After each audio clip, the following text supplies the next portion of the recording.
Hey guys, welcome back to Heavy Metal Horizons. In today's video, we are going to check out a beautiful 1983 DeLorean. This is owned by a guy named Steve Randall. He's a car collector. He's got a lot of cool stuff.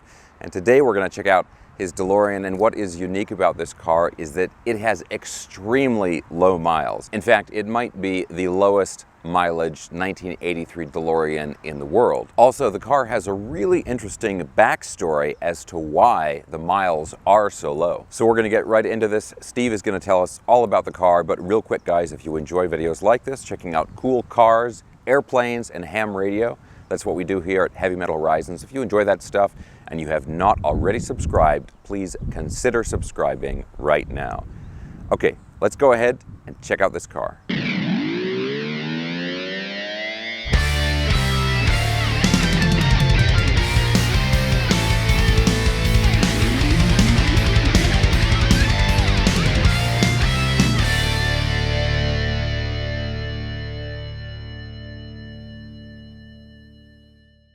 Steve, how you doing, man? Pleasure, Max. Yeah, thanks a ton for showing us the car. I mean, this is DeLoreans, are basically dream cars to a lot of people. Yeah. And this one, I mean, you told me a little bit about it already, but it sounds really special and unique, not just because of the low mileage, but a few things. But just give us, the quick rundown on the car, the year and so forth. Okay. This is a 1983 DeLorean. It was the last year of manufacture. They were made for 3 years, 81, 82, and 83. The 83 is the preferred year by most collectors. This car was sold new in 1984. They didn't sell out in 83. It was sold new July 11th, 1984 by Consolidated out of Ohio. And it was sold to an elderly couple for the wife to drive on weekends. And so they bought the car. They lived in Utah. So the car went from Ohio to Utah. And she drove the car until 1991 on weekends only, at which time she very severely broke her left leg and could no longer drive a stick shift automobile because of the clutch. She was ill through the 90s. And around the year 2000, she passed away. The husband, it wasn't his car, and it was really bought for the wife. And he never drove the car after she died. The car wasn't driven. I believe the last time it was driven was December of 1991. And he used to go out into the garage and just sit down in a chair and look at the car.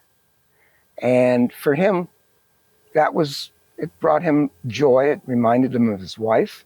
And he just liked doing that.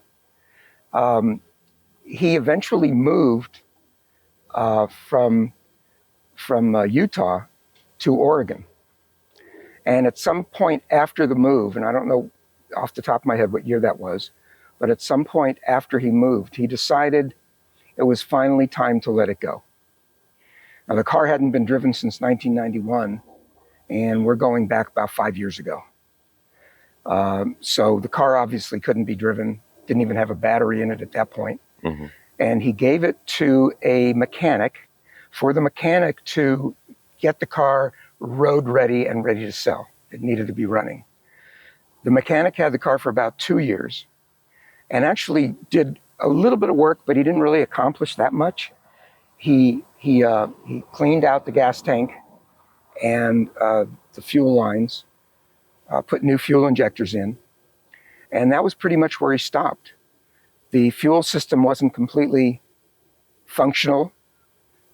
He decided he had the car for 4 months after he took ownership of it. I think somehow the gentleman that owned the car just got tired of waiting after 2 years, and I don't know what their arrangement was, but somehow the mechanic took title to the car. He had it for 4 months, and then he put the car up at auction, and that's where I acquired it as a non-running automobile. I completed all of the work that was necessary with the help of a gentleman named Steven out of DeLorean, Texas, and he walked me through it. I'm pretty mechanical, so I was able to get everything done. We had to rebuild the fuel injection, the Bosch fuel injection. I replaced fuel lines.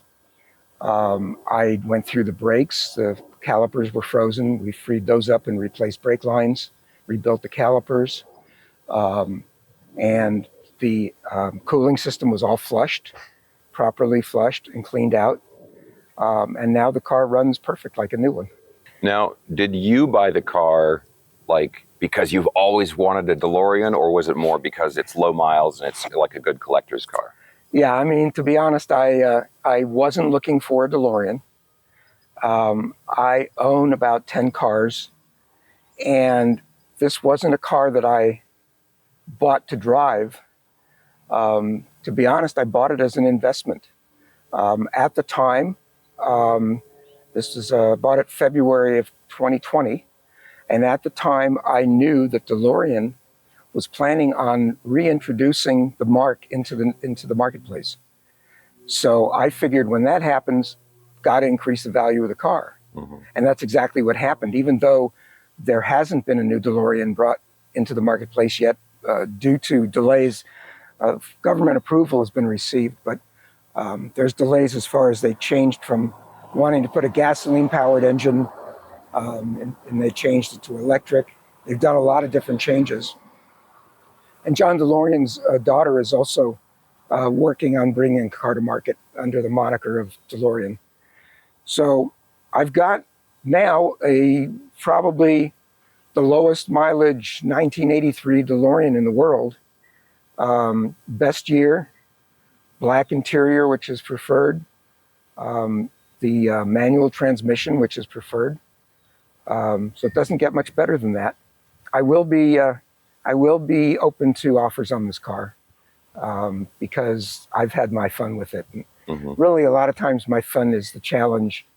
And in this case, it was, can I take a car I knew nothing about and do all of the mechanical work, learn how to do something new and get it done. And that's what I did. So I've kind of fulfilled my goal. Okay. All right. In the DeLorean here. So you were saying earlier, it's got the manual transmission, the black interior. I mean, there's certain things about this car, right, that's more desirable than other DeLoreans. That's correct. The key thing is getting all of the desirable elements together in one car, in one package. Right.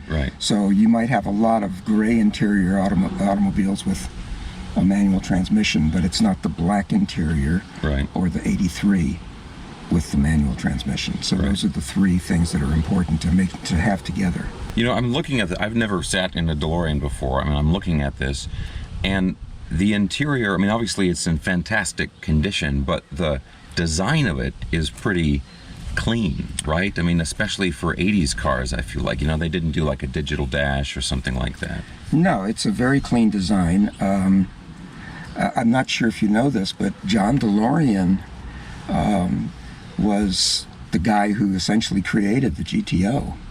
I didn't know for that. Pontiac. Wow. Okay. And if you Google John DeLorean, he was a really interesting man. Oh yeah.